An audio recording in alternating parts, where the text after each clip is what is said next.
Nutrición Imperfecta con Marta Mármol.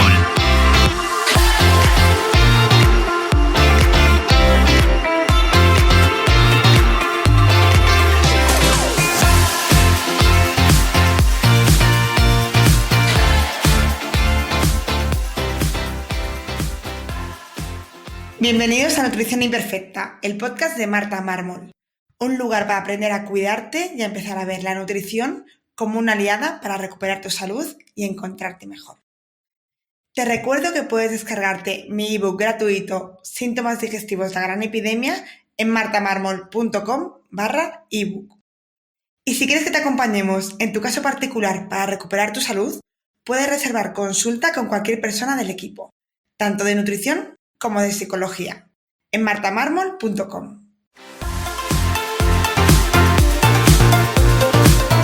Te recuerdo, si eres profesional de la salud o estudiante y sabes la importancia que tiene la microbiota pero no sabes cómo aplicarla y quieres empezar a hacerlo en tu consulta para revalorizarla, tienes disponible la primera edición del curso Microbiota y Salud, realizado por mí junto con mis compañeras Miriam Berzas y María Pastor, disponible en microbiotaysalud.com. Bienvenidos a Nutrición Imperfecta. Hoy vamos a hablar de problemas digestivos, pero desde un enfoque un poquito más desconocido, por desgracia, para muchos, y es que es la fisioterapia. Y para ello tengo conmigo a Aroa Olivares. Bienvenida, Aroa. Muchas gracias por pasarte por aquí y compartir tu conocimiento con todos. Cuéntanos, para quien no te conozca, quién eres, a qué te dedicas y cómo has llegado a dedicarte a esto de la fisioterapia digestiva. Bueno, pues lo primero de todo, gracias por invitarme a un ratito a hablar contigo y a que la gente conozca un poquito más de esta disciplina que, como te has dicho, por desgracia se conoce muy poco. Así que nada, vamos a ver que la gente le quede un poquito claro que lo que hace el fisio en trastornos digestivos.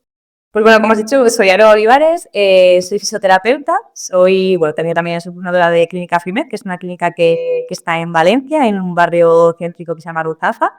Y bueno, yo me tiré a la fisioterapia porque yo creo que como muchísima gente, la deportiva, yo soy deportista de toda la vida, pero hubo ahí un pequeño problemilla hace 4 años, digamos, que la palabra SIBO entró en mi vida, como en muchas vidas de muchos de nuestros pacientes.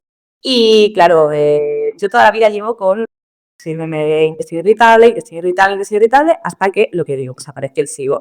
Entonces, era una desesperación, muchos pacientes me entenderán, de no saber qué hacer, de no mejorar, de no tal, y yo dije, vamos a ver, aquí me voy a la anatomía, en la fisioterapia puede hacer algo seguro, porque al final el abdomen no es solo para marcar tableta de chocolate, el abdomen está protegiendo muchos órganos, hay muchas cositas que podemos hacer seguro.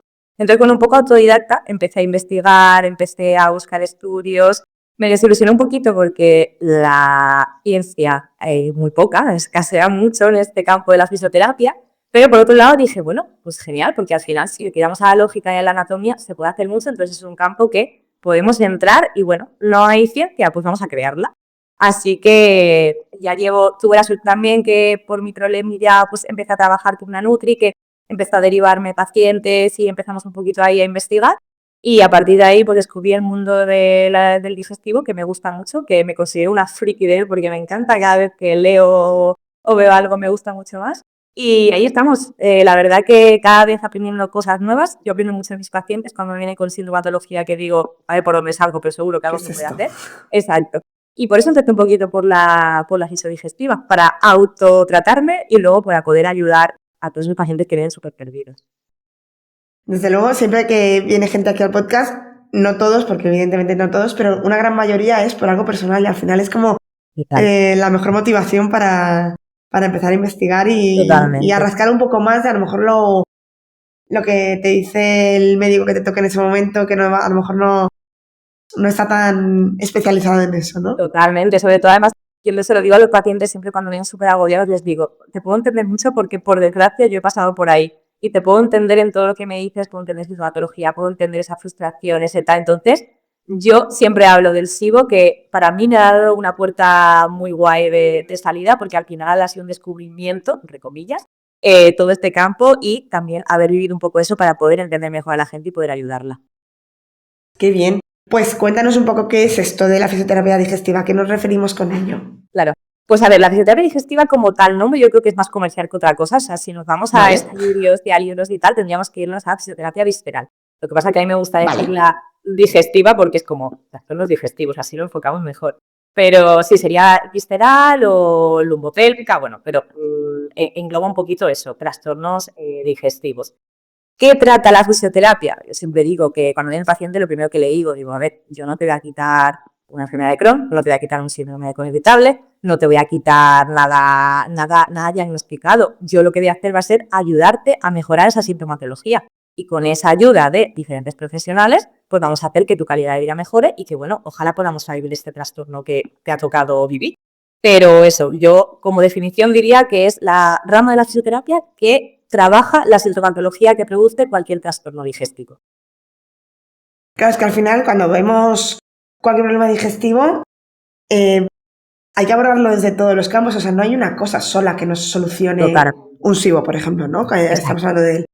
Pero cualquier problema digestivo se ve envuelto en está la parte psicológica que afecta, la parte digestiva, la parte de alimentación, pero también la parte de cómo se mueven esas vísceras y de cómo, en qué situación están, ¿no? Totalmente. Al final, ¿sabes qué pasa? Que, claro, la gente cuando dices fisio, digestivo, ¿y qué haces? Masaje. Claro, todavía nos encaja mucho a fisio, masaje, y de, vale, sí, es una terapia o una técnica que podemos utilizar, pero no es solo eso, o sea, no puedo llegar a tus vísceras, pero al final, ¿qué es lo que sujeta a tus vísceras? Tus fascias, músculos. Podemos conseguir que con todo eso que sujeta tus fascias, a tus vísceras, podemos hacer que mejoren y que tengan un mejor comportamiento. Entonces, yo no voy a meter el dedo ahí directamente a un intestino, no voy a poder apartar del todo no lo sé, un hígado, pero sí que voy a trabajar diferentes cositas que van a hacer que indirectamente o incluso directo que trabaje mejor o que funcione, que empiece a trabajar directamente. Vale. Que aparte del SIBO, que ya hemos mencionado, ¿qué otras patologías se pueden ver beneficiadas de un tratamiento de fisioterapia? Pues yo siempre digo que creo que cualquier patología digestiva puede verse beneficiada, porque al final cualquier patología digestiva suele dar sintomatología como reflujo, como gases, como hinchazón, como estreñimiento, como incontinencias fecales. Entonces, creo que todas se pueden beneficiar. Ahora, hay muchas que mejoran y que conseguimos eliminar muchos síntomas y hay otras que simplemente es darles herramientas para que en el momento que tengan un brote o cualquier momento de la vida que haga que explote más el trastorno, pues vale, yo saco mi saquito de herramientas, como yo digo, y ahí es donde lo utilizo para que por lo menos otra vez vuelva a estabilizarme.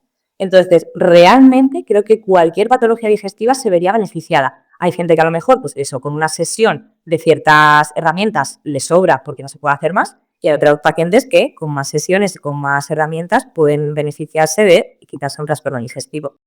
Pero sí que es verdad que si hacemos así un resumen de las más importantes y de las que más se trabajan en consulta, yo diría que top 1, estreñimiento. Con el estreñimiento, de verdad que la gente no es consciente porque al final lo normaliza. O sea, yo, seguro que a ti también te ha pasado, en consulta con gente de, no, claro, es que yo estreñimiento, mi madre también era estreñida, eso será genético. Mi abuela. Sí, Claro, sí. exacto, no, o sea, los genes no La te van a vida. mandar un estreñimiento, claro.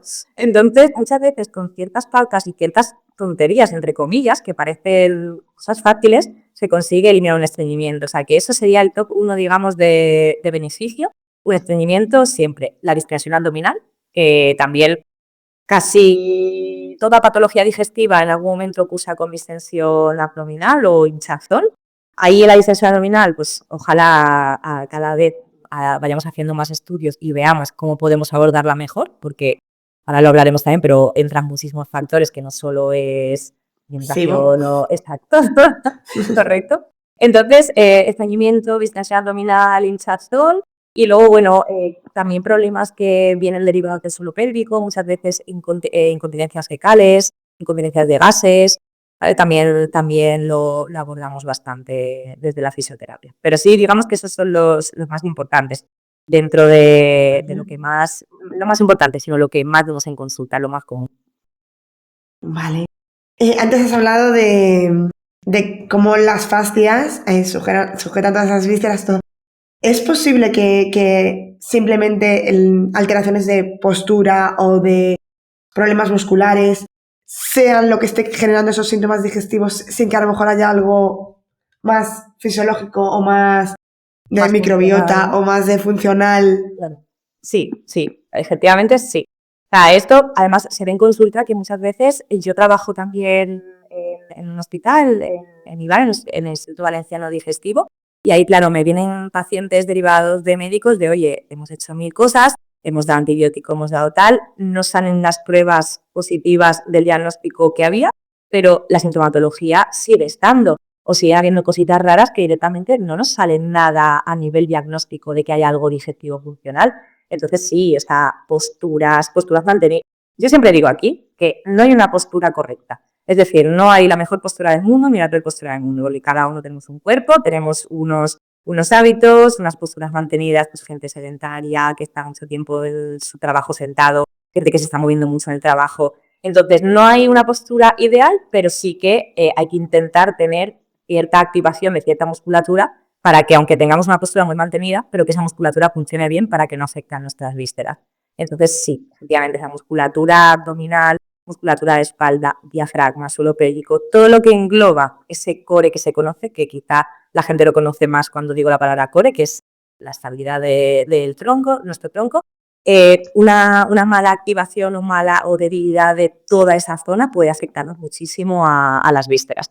Sí, sí, efectivamente. O sea, que un abdomen, por ejemplo, que no esté en buen estado, esa tensión puede hacer que tengamos ese hinchazón, que lo confundamos con todas estas cosas Sí, como, bueno, pues, vale. totalmente. Además, ¿sabes qué pasa? Que el abdomen es algo que nadie nos enseña a activar. Bueno, de por sí ya hay muchos músculos que encima es de los que más trabajamos en digestivo, como puede ser diafragma, puede ser suelo pélvico, el tema del abdomen. Nadie nos explica cómo activarlo, incluso dónde está y cómo localizarlo. O sea, la gente tiene cero conciencia corporal. Y yo siempre le digo que si tú no conoces tu brazo, si yo te digo que levantes el brazo, ¿cómo lo vas a levantar? Si no sabes ni dónde está ni cómo hacerlo. ¿Vale? Entonces, hay musculatura muy interna, como puede ser el abdomen interno o el diafragma, como te estoy comentando, que la gente, bueno, lo sabe que lo tiene pues porque lo ha leído, pues porque lo escuchamos, pero si tú ahora mismo le pides, oye, activame un poquito, sé más consciente de tu diafragma o de tu abdomen interno, te van a decir, ¿cómo hago eso? Entonces, estas estructuras son súper importantes para que un digestivo funcione bien. Entonces, lo primero que si no tenemos conciencia, no sabemos activarlo, el digestivo le va a costar activarse bien. Entonces, es importantísimo que sepamos las estructuras que tenemos que conectar para que eso trabaje bien. Para que sí que si un abdomen que no esté activo y que no se conozca, puede afectarnos en distensión. Exacto. ¿Y hay algún truco que podamos utilizar para saber si esa distensión viene por una falta de tono muscular o por alguna patología? O, Bueno, bueno, al final, patología.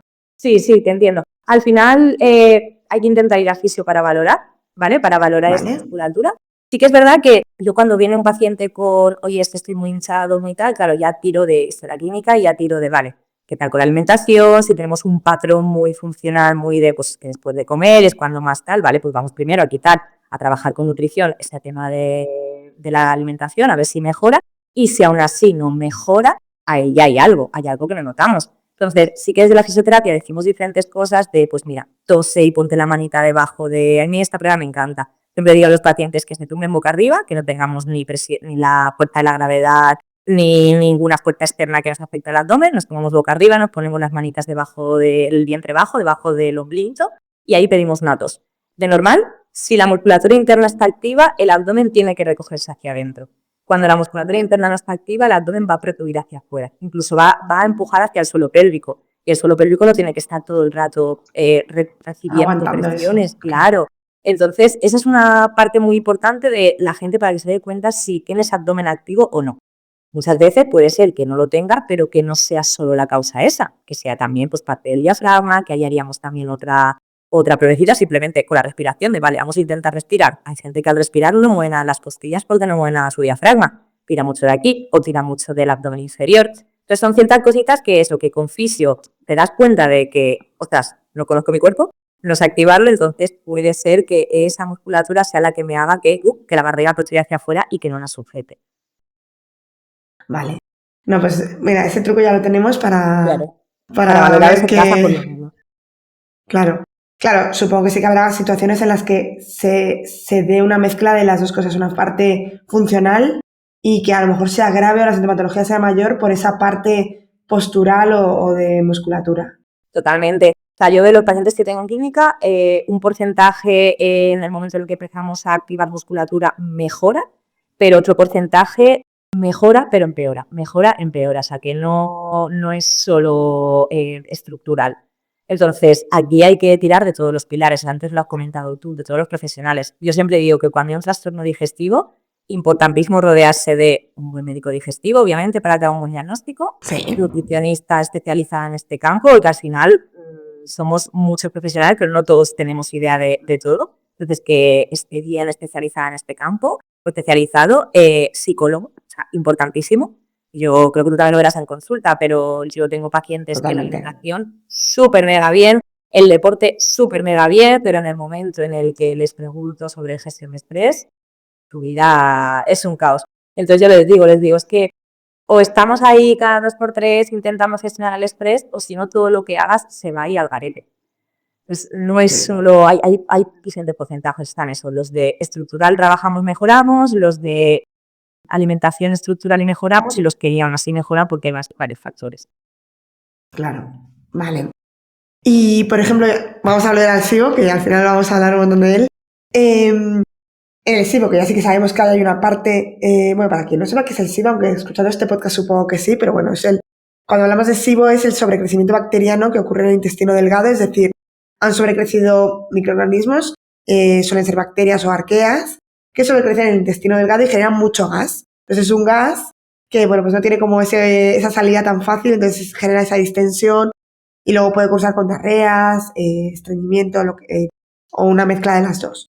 Entonces, como te decía, como ya sabemos que hay una base ahí funcional, tenemos ese exceso de fermentación en el intestino delgado, ¿qué hacemos desde la fisioterapia? Porque claro, ahí sí que habrá que tratar, ya sea con antibióticos, con alimentación, con lo que sea, pero desde la fisioterapia, ¿cómo podemos ayudar? Claro.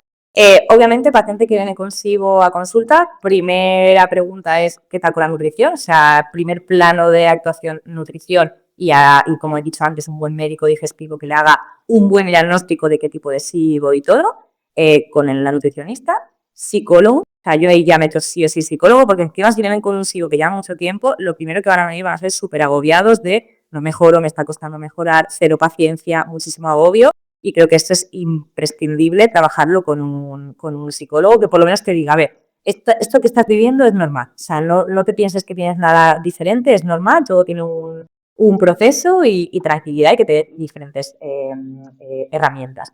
Y luego la fisioterapia. En un SIBO vamos a encontrar o diarrea, que la diarrea poco podemos hacer desde la fisioterapia porque sí que hay algo ahí funcional como tú comentas. Entonces aquí es intentar, pues, con antibióticos o con dietoterapia que mejore. Si viene con un estreñimiento, eso es lo primero que tenemos que solucionar. Al final yo les digo a mis pacientes, si en el SIBO no gestionamos bien el estreñimiento, esa distensión no vamos a conseguir que mejore. O sea, esto es así. Hay gente que, bueno, que se acostumbra de, bueno, es que voy al baño cada 2 días y por lo menos no. Vamos a intentar, si encima vives hinchada, vamos a intentar que todos los días, tú comes todos los días, pues todos los días vamos a intentar hacer caca, que nos va a venir muy bien. Entonces, punto número 1, vamos a intentar trabajar el estreñimiento. En el momento que trabajamos el estreñimiento, si mejoramos el estreñimiento, vamos a notar una mejoría en la distensión, pero aún así no vamos a estar al 100%. Porque, ¿qué pasa? O sea, los últimos estudios que hemos visto con distensión abdominal, que pues lo están llevando mucho en un hospital de Barcelona, que a ver si me expulsan por aquí y meten a un equipo de fisio, porque solo hay un equipo de médico, no nos dejan entrar a los fisios, pero ojalá pronto entremos, no pasa nada. A las nutris tampoco se te Ya, sirve de consuelo. tenemos que hacer ahí un combo y que lo dejen. Pero lo que están viendo ellos que a nivel estructural es que la musculatura interna del abdomen es como que paradójicamente como que se desconecta. No que se desconecte como tal, sino que esos mecanismos de adaptación, de gestionar esas presiones, es como que no se conectan, no existen. Entonces, claro, lo que hay que intentar hacer es ser muy pesados en activar esos mecanismos de adaptación y esa musculatura. Activarla, junto con el diafragma. El diafragma lo hemos hablado antes, es súper importante, me imagino que la gente lo tendrá localizado, pero bueno, lo estamos utilizando todos los días porque es músculo de la inspiración potente, y simplemente por donde está ubicado, que está debajo de las costillas, la relación que tiene con el digestivo y las presiones que le está mandando es imprescindible trabajarlo.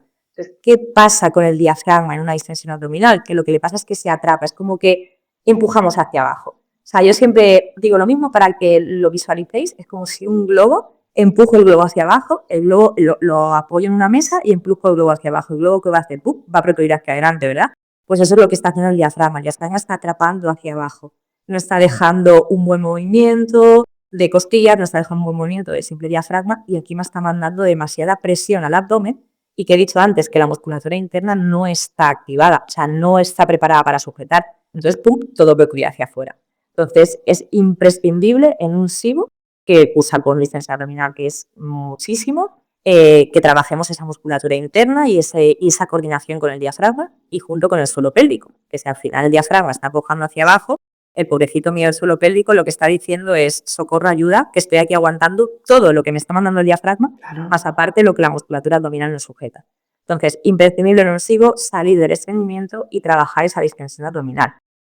Aquí, ¿qué pasa, Marta? Muchas veces la gente lo va trabajando, conseguimos mejorar el estreñimiento y esa distensión abdominal cuesta. La gente se frustra mucho porque no es una pastilla y en un día estoy bien, ni en una semana, ni en un mes. O sea, esto yo mando un mensaje de paciencia, aunque odio la palabra paciencia, pero calma, vamos a ver qué calma.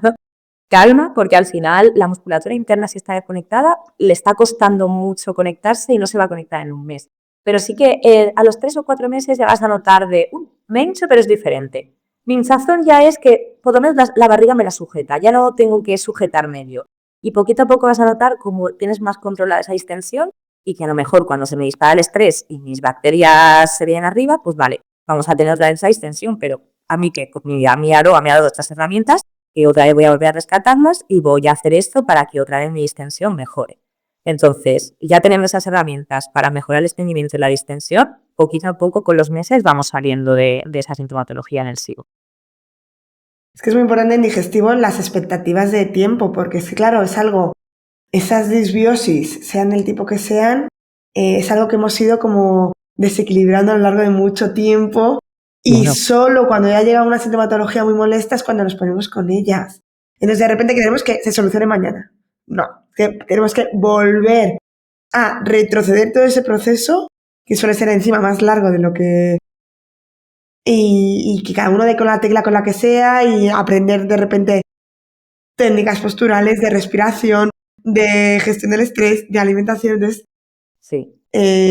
También pues hay que ser realistas.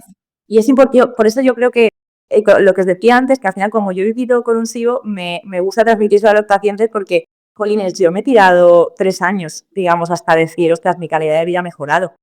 Y durante esos 3 años ha habido momentos de llorar, de querer tirarme por un puente, de que mis padres se pensaban que tenía algo peor, de que mi novio, el pobre, tenía una paciencia infinita, pero yo era de no, venga, seguimos, y al final, después de 3 años, yo el día que me comí una morcilla de cebolla dije, yo soy feliz, por favor. Solucionado. Entonces, claro, todo tiene solución, o por lo menos todo tiene mejoría, pero con un tiempo, o sea, calma, porque al final siempre digo lo mismo, el digestivo, ya solo el sistema digestivo tiene su sistema nervioso, su tal, o sea, fíjate lo importante que es el digestivo, lo que le va a costar reaccionar bien, se va a conseguir, pero solo necesitamos esto, no parar, calma.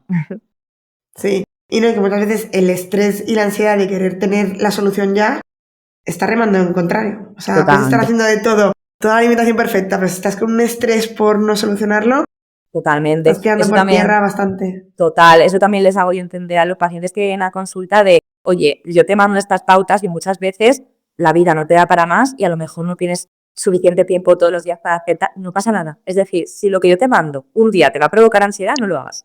Fuera. Claro. Cuando mañana estés tranquilo, lo haces, porque al final lo que tú dices, al estrés no nos viene bien, no queremos eso. Total, y con la alimentación, imagínate, y de repente mucha gente entra con muchísima presión y con muchísima tensión. Es que entonces estás haciendo todo lo contrario a lo que buscamos. Total.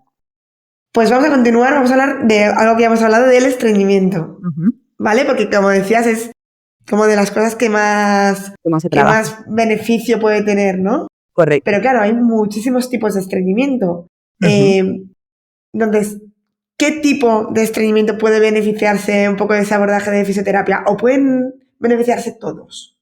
Pues eso es un poco como he dicho antes con la patología digestiva. O sea, no creo que... Bueno, creo, sí, al 99%, voy a dejar el 1% ahí a la ciencia a ver qué dicen todavía, Pero el 99% se puede beneficiar todo este estreñimiento de la fisioterapia. Porque al final lo que te he comentado antes, o sea, la musculatura abdominal no está solo para marcar cuadraditos de chocolate, sino que está para proteger ese sistema digestivo, para ayudar a ese movimiento peristáltico. Entonces, muchas veces simplemente es que no estamos trabajándola bien, no la estamos activando y con esa activación ya hacemos que mejore algo. O sea, que el 99% mejora. Es verdad que hay estreñimientos por fármacos como pacientes que están con hierro, que a lo mejor no consiguen qué tal, o antidepresivos, o problemas neurológicos, gente encamada. ¿Sabes? Que la gente encamada aún podemos hacer algo manual y algo con máquinas, pero bueno, es el 1%, digamos, que quizá no beneficia al 100%. Entonces, esto es lo mismo. Cuando el paciente viene a la clínica, lo primero que pregunto cuando me dice estreñimiento, digo, vale, hemos mejorado hábitos de alimentación, hemos trabajado con nutrición, y me dicen que sí, y aún así han mejorado, pues vale, vamos a ver a nivel estructural qué pasa. A ver si tu musculatura está activa, a ver si tenemos una buena coordinación entre lo que hemos hablado antes, ese diafragma, ese abdomen, ese suelo pélvico, hacemos deporte, no hacemos deporte. Aquí es donde sobre todo entra la postura. O sea, pacientes que viven muy cerrados, gente que tiene mucha cifosis, muy cerrados hacia adelante, que los des así muy con mucho cierre diafragmático. ¿Qué está pasando? Que está mandando mucha presión hacia abajo. Las presiones internas del abdomen no se están gestionando bien y quizá esto nos puede hacer que el movimiento peristáltico no sea el correcto, que tengamos falta de movilidad a la hora de la movilidad de las heces. Y lo mismo, o sea, al otro extremo. Como todo en esta vida, los extremos no nos dicen nunca bien, pues en digestivo tampoco. Paciente que va hacia adelante, diafragma muy cerrado, paciente que va muy aquí, muy hacia arriba, muy hacia adelante, con un tono de la musculatura muy potente. Esto pasa mucho en gente que le gusta mucho el gimnasio, gente que tiene una musculatura abdominal externa muy fuerte, que tú lo ves y dices, madre mía, hay Borayar, el físico de Borayar, ¿qué está ahí? Por favor, qué fuerte está eso. Pues hay veces que nos viene mal, porque si esa musculatura interna no está conectada, al final está chafándola. Y la musculatura interna es la que nos va a ayudar a expulsar, la que nos va a ayudar a que ese movimiento peristáltico mejore y esa expulsión de las heces se llegue a tener. Entonces, la postura aquí es súper importante. Desde el momento en el que hemos comentado nutrición, en el que hemos visto a ver qué tal esas estructuras están activas, ya nos vamos a ver la postura. Ya tú cuando entra el paciente a la clínica, según cómo se sienta, según cómo tal, ya sabes exactamente más o menos qué es lo que tiene activo y qué es lo que no tiene activo. Exacto. Y luego también, obviamente, pacientes que simplemente les quitas un poco ese miedo de, yo seguro que tú has tenido pacientes, sobre todo chicas, esto pasa con las chicas, los chicos yo creo que les da un poco más igual, pero ese porcentaje de, ay, es que me da vergüenza ir al baño, hacer caca en el trabajo, ay, es que tal, ya se meten ahí de en el vacaciones. bucle. Correcto. Se meten en el bucle y es como, es que ya tú te estás provocando eso, te da vergüenza ir al baño, todos hacemos caca, esto para empezar. Y luego te da vergüenza ir al baño porque van a oler, no pasa nada, o sea, llévate un ambientador, llévate una colonia y oye, cuando acabes tiras la colonia y ya está, no pasa nada. Pero simplemente con romper esos malos hábitos que tienen ya mejoran. No hace falta ni tampoco meterse ahí directamente con hacerles mucha cosa. Y por último, obviamente, el estreñimiento es importantísimo que la gente se mueva. O sea, pacientes, personas que están mucho tiempo sentados en una silla, porque a lo mejor serían 8 horas de su trabajo sentados y luego no hacen nada aparte, aquí es un problema. El andar no solo es la solución.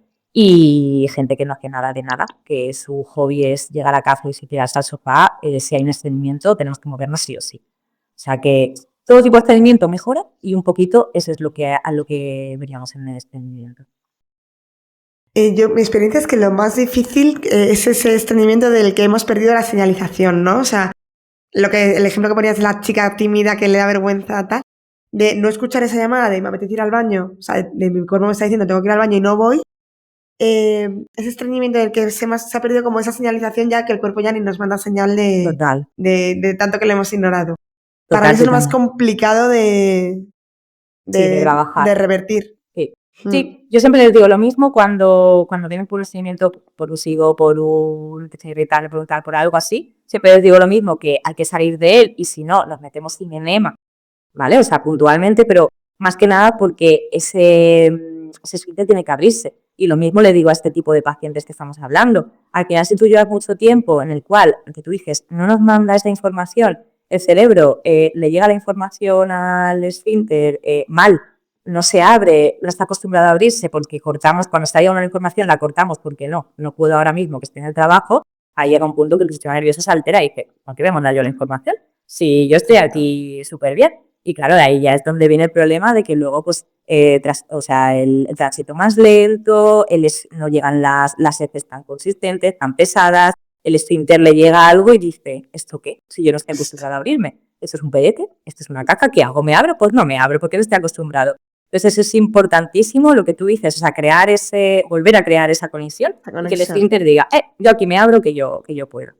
Sí, totalmente. Incluso eso puede ser el inicio, la causa primera de que luego se genere, porque como tú decías, es importantísimo vaciar y que las heces se expulsen correctamente cuando estamos con un SIBO, pero es que sin un SIBO, un estreñimiento ahí mantenido en el tiempo puede llegar a provocarnos una disbiosis intestinal, sea del tipo que sea. Fíjate, incluso también a la larga puede llegar a producirnos incontinencia fecal. Porque al final no estamos teniendo porque claro, nos produce un estreñimiento muy potente, no estamos teniendo unas buenas presiones hacia el suelo pélvico. Y claro, al final el suelo pélvico no aguanta nada y claro, llega un punto que dice, pues mira, ¿yo aquí qué hago? Nada, me abro, ni me aguanto ni nada porque ya no tengo fuerza suficiente, porque me están haciendo tanta presión que con los años, presión, yo ya no tengo fuerza y dejo que todo salga. Entonces, lo importante que es no normalizar un estreñimiento. O sea, no hay que normalizarlo y hay que tratarlo para evitarlo en los futuros.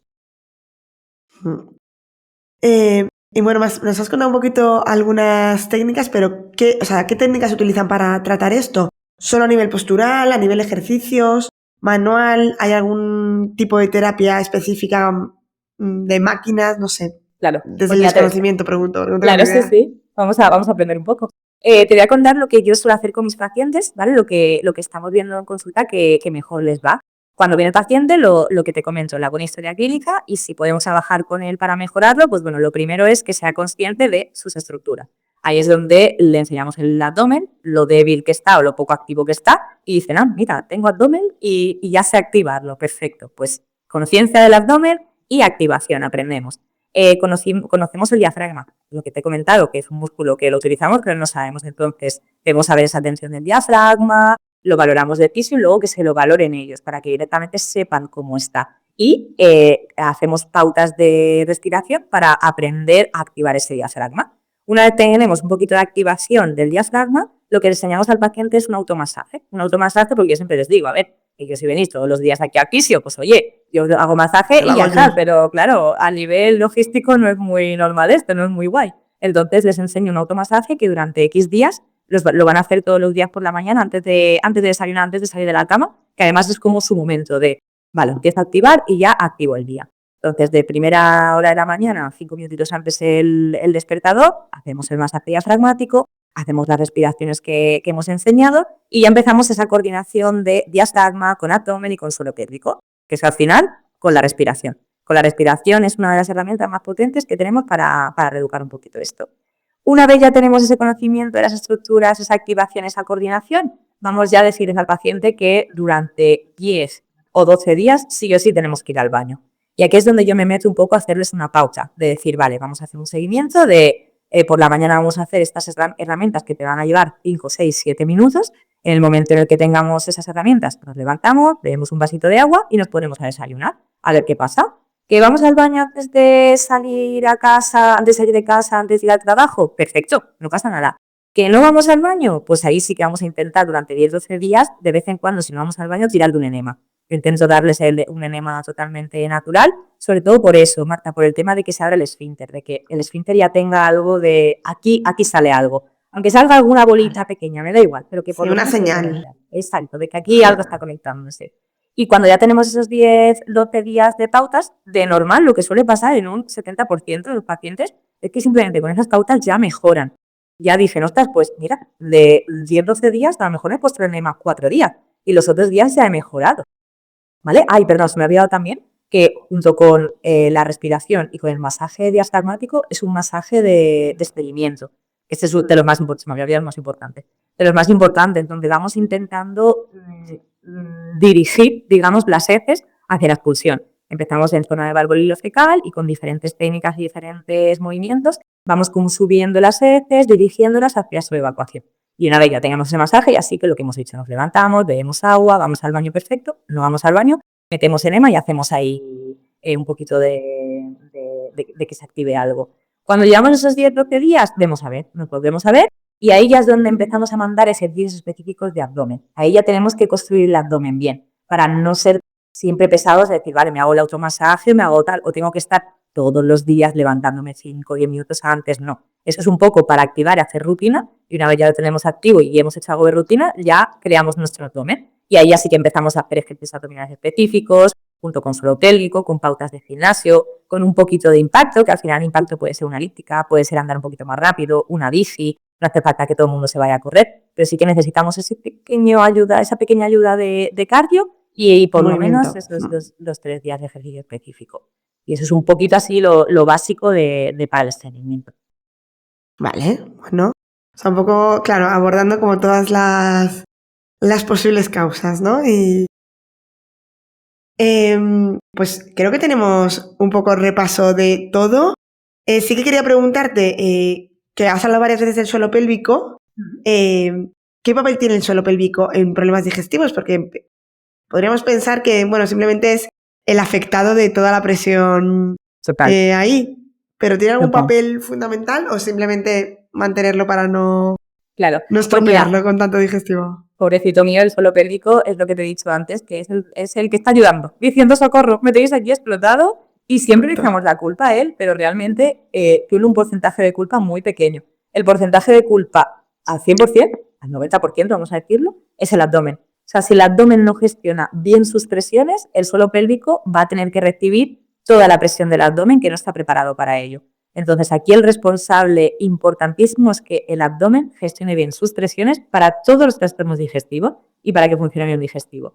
Ahora, muchas veces pasa, por lo que hemos comentado antes. Uno, porque no tenemos nada de conciencia del suelo pélvico.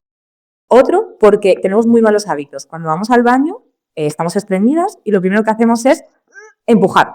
No nos viene bien empujar. Vamos a intentar hacer el empujo de la expulsión de las heces con una exhalación, activando ese abdomen interno, no empujando. Al final, si empujamos y mantenemos apnea, yo siempre digo, hacer caca en exhalación, por favor, esto que quede claro. No se puede expulsar las heces en apnea, porque al final lo que estamos haciendo es que no salgan tan bien y encima castigando al suelo pélvico. Entonces, es importante el abdomen que se coordine muy bien con el suelo pélvico. El suelo pélvico tiene su parte importante cuando hemos llevado mucho tiempo, como comento, con esas malas presiones, que al final puede haber o un tono muy elevado, ¿vale? Que está así, y claro, no se relaja, también tiene que relajarse para que las heces se expulsen. Entonces, si está tan así, no vamos a conseguir que se relaje para que salga. Entonces, si hemos conseguido que esté muy tenso, tenemos que bajar esa tensión. Y otro lado puede ser que esté demasiado débil, o bien por trastornos hormonales, que el suelo pélvico es o sea, está muy ligado a las hormonas. Solo es un 30% de tejido muscular. Lo demás es un tejido que está muy ligado a las hormonas. O sea que imagínate la importancia que tienen las hormonas ahí.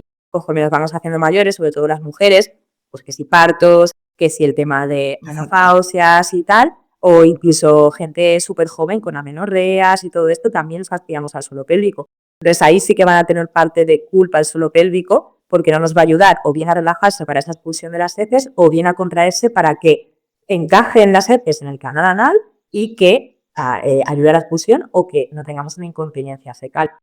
Entonces, el porcentaje de culpa no es todo de él. Si todo funciona bien, no es todo de él. Es el abdomen que no le gestiona bien la presión y no tiene una buena coordinación. Ahora, si tenemos estas etapas de jaleos hormonales, de que hemos tenido mucho estreñimiento y mucho tal, y no lo hemos cuidado, ahí sí que tiene algo de culpa y tenemos que ayudarle. Y bien, y suelo pélvico también en hombres, que a veces cuando les menciono el suelo pélvico a los hombres dicen, uy, eso es de las mujeres, de cuando dan a luz, y es como, no. Totalmente. Claro. Tienes la razón que quieras. Y claro que el hombre también tiene suelo pélvico y que es súper importante para la distensión abdominal, para estreñimiento, bueno, ya se nos vamos a próstata, todo esto, pero que es súper importante que también lo activen. Es verdad que siempre se conoce más la mujer, por lo que hemos hablado, porque al final somos unas hormonas con patas y tenemos que tenerlo en cuenta y tenemos que cuidarlo un poquito más o tener en diferentes etapas de nuestra vida, tenerlo más trabajado, o más en cuenta, más que más trabajado. Pero vaya, que los hombres también tienen suelo pélvico y tienen que trabajarlo sí o sí. Además, hay un musculito que se llama cubo rectal, que seguro que lo has escuchado, que lo tenemos todo, tanto hombres como mujeres, y que por eso nos dicen que cuando vayamos al baño pongamos las rodillas un poquito por encima de las caderas, porque en esa postura hacemos que cubo rectal, si este es el canal anal, en vez de estar tirando, lo que hace es relajarse y pasan las heces muchísimo mejor. Y esto le va a pasar tanto al hombre como a la mujer. Así que es súper importante que lo trabajen, que lo conozcan y que lo tengan en cuenta.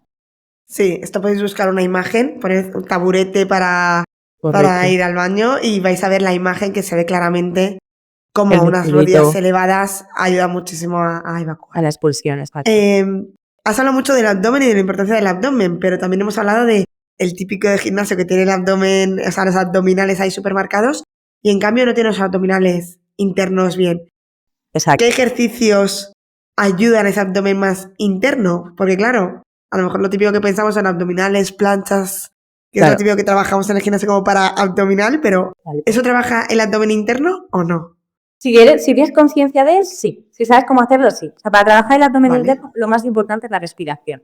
¿Vale? O sea, es lo que tú has Vale. dicho, lo que hemos dicho antes. Persona con un abdomen potente, seguro que el abdomen interno lo tiene cao. Y al final, tened en cuenta que el abdomen son 4 músculos, ¿vale? 2 internos y 2 externos. Esos 2 grupos musculares tienen que trabajar en coordinación. Si no, ¿qué está pasando? Si tenemos muy activo el externo, lo que le está pasando al interno es que lo que hemos comentado, lo está chafando y lo está bloqueando.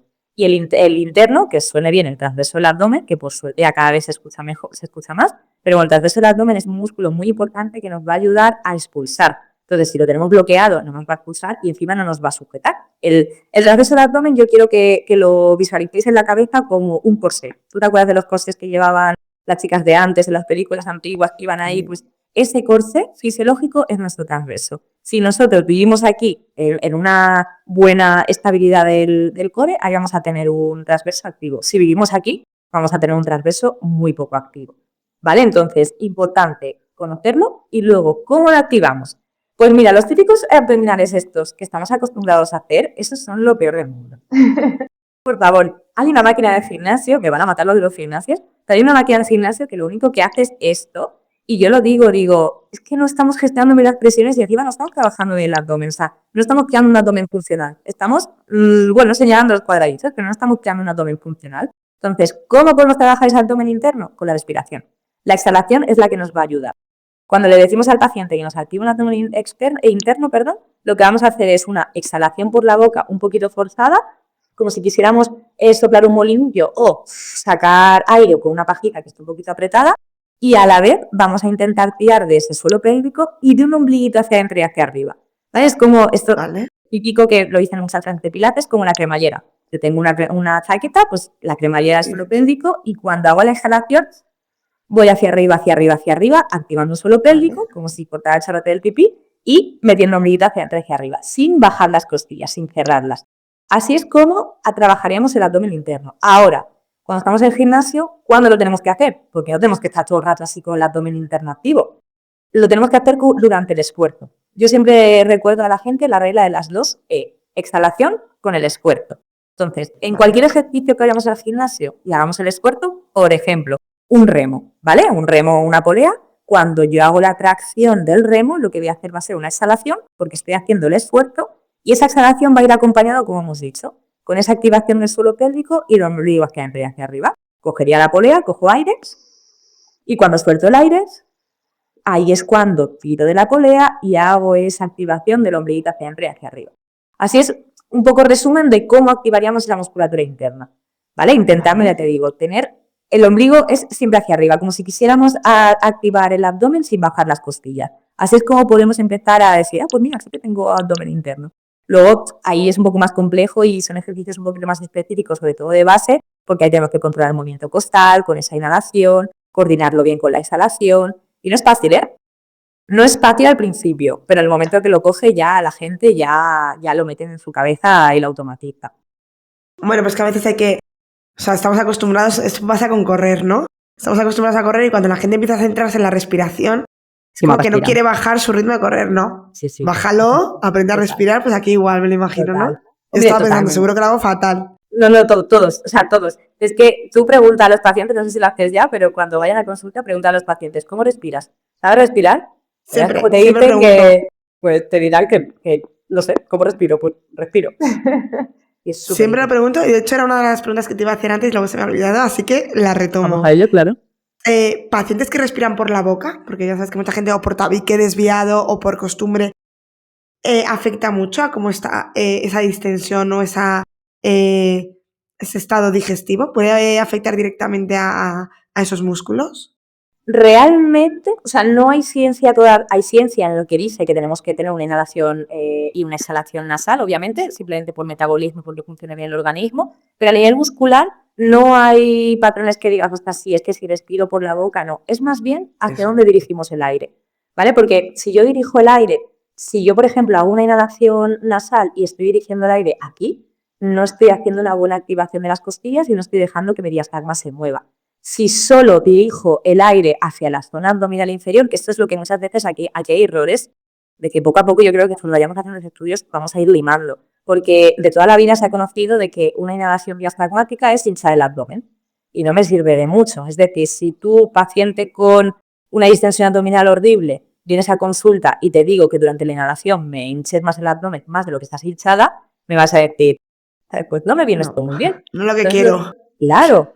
Claro, entonces lo que tenemos que enfocarnos es que el aire entre, vamos a intentar que entre por la nariz y vamos a intentar llevarlo a una expansión costal, que se nos puede ir un poquito de aire hacia el abdomen, vale, perfecto, porque así, bueno, dejamos que baje más el diafragma, pero primero movemos las costillas y luego ya vemos qué pasa con el abdomen, porque si no es lo que siempre digo yo al paciente, si la respiración no nos está llegando a las costillas, el diafragma se está moviendo, pero se está moviendo así, no se está moviendo así, está haciendo más presión hacia abajo. Además, no nos viene bien, ya de por sí tenemos presión mala, entonces si lo que hacemos es protuir el abdomen, ¡boom!, va a haber más presión. No, necesitamos que las costillas se abran para que el diafragma baje, pero baje como tiene que bajar, que se mueva a 360 grados. Entonces, vamos a intentar reeducar así la respiración. La verdad que no os podría decir al 100% si hay un patrón súper claro de gente que respira por la boca. De normal, cuando se respira por la boca, no se respira muy bien. Entonces ahí es donde tenemos que cambiar ese patrón para que la musculatura al que trabaje bien y para que haya una buena coordinación. Y sí que es verdad que la gente, claro, cuando le digo, exhálame por la boca, me dice, ay, pero no se exhala por la nariz. Sí, lo que pasa es que en el día a día hay que respirar, inhalar y exhalar por la nariz. Pero cuando hacemos más hincapié en ejercicios, en activar musculatura interna, si lo hacemos por la boca y forzado, ahí sí que está comprobado que se activa más esa musculatura interna. Entonces, en el momento de gimnasio y de tal, la exhalación por la boca. En el momento del día a día vamos a intentar que la inhalación y la exhalación siempre sea vía nasal y que sea con ese movimiento que vamos trabajando en el gimnasio y que poquito a poco nuestro sistema nervioso lo va automatizando. Perfecto. O sea, me da pena que digamos todo el rato no hay evidencia y es que al final no hay ciencia porque al final la ciencia se estudia, y esto hay que entenderlo cuando hay un interés casi siempre, a no ser que se haga desde organismos públicos sin un interés después, pero claro, ya sabemos cómo está la ciencia, cómo está ahora mismo la inversión en estudios científicos. Pero entonces en estas cosas que son más prácticas, son más de que no hay un fármaco por detrás, por ejemplo, cuesta mucho que haya... Cuesta que se mucho. invierta dinero en cosas de estas. Sí, al final a mí me da mucha rabia porque vamos, no es ensayo de error, para que no quede aquí que parece que hacemos las cosas a ver, pero sí que es verdad que conforme van pasando, jolín, yo lo digo, la Aroa que se puso hace 4 años a trabajar con pacientes digestivos no es la misma Aroa que ahora. Nada que ver. Claro. Yo tengo pacientes con los que empecé que yo los adoro porque me han enseñado un montón. Y la de noches que me he tirado leyendo y me he tirado tal y investigando, que luego, bueno, no me lo dice la ciencia, pero yo sí que veo que si lo hago con 10 pacientes mejoro. Pues oye, pues mi ciencia sí que me lo dice. A ver, es que en realidad así surge la ciencia. Está la evidencia científica y la evidencia clínica. Correcto. Y la clínica es la que hace tirar de, pues venga, vamos a estudiar esto. Correcto. Entonces también es muy importante, sobre todo en estas cosas que son como un poco nuevas o que no están... Al final en nutrición ocurre un poco lo mismo. O sea, no todo lo que se hace en consulta, por desgracia, está súper avalado por un metaanálisis. Pues por desgracia no. Sí. Pero eso no quiere decir que no tengamos una evidencia, de que funciona. Correcto. De que funciona. Sí, correcto. Exacto. Al final, yo en el campo de la fisioterapia, lo que os he dicho antes, que, jolín, es que me gusta de que no haya demasiado, porque creo que todavía podemos seguir trabajando muchísimo más. O sea, dentro de 10 años, ojalá volvamos a hacer este podcast y estemos las dos perfectas para hablar de esto y decir, ostras, ¿te acuerdas cuánto? Pues fíjate, ahora tenemos estudio de esto, hemos comprobado esto. Lo que a ti antes tal estreñimiento pues ha salido algo mejor. O sea, ojalá. Pero de momento, pues bueno, tenemos que ir tirando con lo que tenemos y fíjate, nosotros ahora en el hospital vamos a hacer un pequeño estudio. Yo me he propuesto ahí de, jolín, que quede claro que el ejercicio funciona y que la respiración funciona. Y hemos metido un estudio que vamos a hacer con radiofrecuencia, con una máquina de Indiva, que seguro que os suena a todos, pues bueno, vamos a comparar la radiofrecuencia con el ejercicio, solo el ejercicio, y vamos a ver esos dos pilares, a ver si realmente pues podemos dar ahí un pasito de otras. Solo con el ejercicio funciona bien, o si encima le metemos algo más, funciona guay, y al final hay que irse a máquinas donde invierten en ciencia para que poquito a poco pues vayan mejorando parámetros y nos vayan ayudando un poco. Entonces, lo importante es que no paremos entre nosotros, entre los profesionales, nos ayudemos y que aunque sean estudios pequeñitos, pero que vayamos tirando de ellos. Qué bien que estás en el hospital, o sea, ahí sí que te derivan a gente, ¿no? Sí, ahí, madre mía, me acuerdo que antes de vacaciones, a una de mis compañeras, que es la que más me derivaba, le decía, me están llegando casos ultra mega chungos que no tengo la cabeza ahora mismo para asimilarlos, porque, ostras, llega cada caso de cada persona que, pobrecitos míos, que ya simplemente con el hecho de escucharles ya salen mucho mejor de consulta, porque vienen tan desesperados, pero es que hay casos muy, muy difíciles en el sentido de que, jolín, es que me da rabia de que la fisioterapia no puede ayudar más de momento. Más, Sí, ya. pero bueno, se aprende mucho y ya te digo, lo que os he dicho antes, al final con lo mínimo que les das, mejoran mucho también. Así que eso es Exacto, lo ya guay es de los más que lo que tenían antes. Y O correcto. sea, Y ya les beneficia, sí. genial. Pues que te queda esto abierto a muchas posibilidades desde la fisioterapia, que los tengamos en cuenta, que también nosotros, o sea, el resto de profesionales, yo creo que también es muy importante. Yo siempre digo, yo no tengo ni idea de fisioterapia, pero no hace falta que yo sepa fisioterapia, sino que sepa la importancia que tiene para poder derivar al paciente que la vaya a necesitar o que vaya a verse beneficiado. Esto pasa siempre con nutrición, ¿no? El médico, no hace falta que el médico sepa de nutrición, con que sepa la importancia y derive, y así con todo, es suficiente, porque no podemos saber de todo. Si ya en fisioterapia el mundo del digestivo es un mundo, pues imagínate si ampliamos así a todo, ¿no? Totalmente. Sí. Así que, pues nada, para terminar, quiero preguntarte si tuvieras que dejar solo un mensaje a alguien que pues lleva tiempo a lo mejor con problemas digestivos y no encuentra respuestas, este típico paciente, ¿no? Ya un poco desesperado. Que por desgracia vemos todo el rato nosotras. Sí. ¿Qué mensaje le dejarías? ¿Qué le dirías? Pues la palabra calma, es lo que os he dicho antes, no me gusta la paciencia porque a mí me la han visto mucho tiempo y es como de no he metido solo paciencia. La palabra calma y la disciplina, es decir, rodearte de buenos profesionales, obviamente, como hemos dicho, y de todos esos profesionales que hemos nombrado, médico, nutricionista, psicólogo, fisio, y si queremos meterme entrenador personal que esté un poquito entendido de este mundo, súper bien también. Pero calma y que todo lo que te decían ellos, que hay que seguir, que no vas a... Que Roma no se hizo en un día, pues tu digestivo tampoco. O sea, no en un día, ni en un mes, incluso ni en 2-3 meses. Esto va para largo, pero que cada pequeño avance que veas, que es un gran avance. Entonces, yo siempre les digo eso a los pacientes, que no se agobien, como se agobien, que oye, si tienen que estar 2 días desconectados sin hacer nada, no pasa nada. Pero que sigan haciendo lo que los profesionales que tienen trabajando con ellos, con el paciente, que sigan adelante y que lo intenten hacer todo como les dicen. Y que poquito a poco mejorarán las cosas. Y el estrés, muy importante, controlarlo. Estrés, sueño, alimentación, hidratación, deporte. O sea, son mis 5 pilares que los tenemos todos controlados, o si no, el edificio se nos cae. Totalmente. Genial, ahora pues ya para terminar, cuéntanos dónde podemos encontrarte, redes sociales, correo, tu clínica, claro. Cuéntanos. Claro, pues bueno, presencial podéis encontrarme en Clínica FIMED, que está ubicada en Valencia, como he dicho antes, y también en IVADI, Instituto Valenciano Digestivo, que está en el Hospital de la Salud, un hospital privado de Valencia. Y luego también online, que al final la gente dice, uy, ¿fisioterapia online se puede? Sí, se puede, porque al final, lo que os he comentado, al final es ir dando pautas, ejercicios, se puede hacer perfectamente online, a no ser que se complique el asunto y tengamos que valorar de alguna manera con algún biofeedback o lo que sea, pero el 80% de los casos se puede consultar online. Así que nada, Fisiodigestiva es mi Instagram más específico de digestivo, que empecé hace poquito para que la gente tuviera todo ahí digestivo, a ver si me da tiempo a subir muchísimas más cosas para ayudar a pacientes. Y luego Aroa Fisiopimed, que es mi Instagram más de salud y vida activa, y también fisiodeportiva, que también me podéis encontrar por ahí. Genial, dejaré todo anotado en las notas del programa, así que quien quiera ir a esto, si no le ha quedado claro, lo tenéis ahí todo anotadito. Cualquier duda que me contacten, que me pregunten y sin problema. Exacto. Pues muchísimas gracias, creo que ha sido súper interesante y yo creo que hemos abierto una ventanita que muchas veces pues no tenemos en cuenta o no se nos ocurre o no le damos la importancia que tiene. Nada, gracias a ti, Marta, por invitarme este ratito, la verdad, me ha encantado. Y espero que eso, que por lo menos haya quedado un poquito más claro lo que puede hacer la fisio. Y te vuelvo a repetir que a ver si dentro de unos años nos volvemos a juntar y podemos hablar de Ojalá, Ojalá, estamos apuntados. Lo dejamos aquí dicho y ojalá dentro de unos años digamos, uff, exacto, qué perdidos estábamos. Exacto. Porque hemos avanzado. A mí me pasa, yo veo tratamientos de hace 3 años, ni siquiera tal, y digo, uy, pobre Marta. Exacto. Ni idea. Pobre Luz, exacto, nada. Seguro que lo conseguimos, seguro que pasará. Muchas gracias, Marta. Un besazo. Besazo, cuídate, adiós.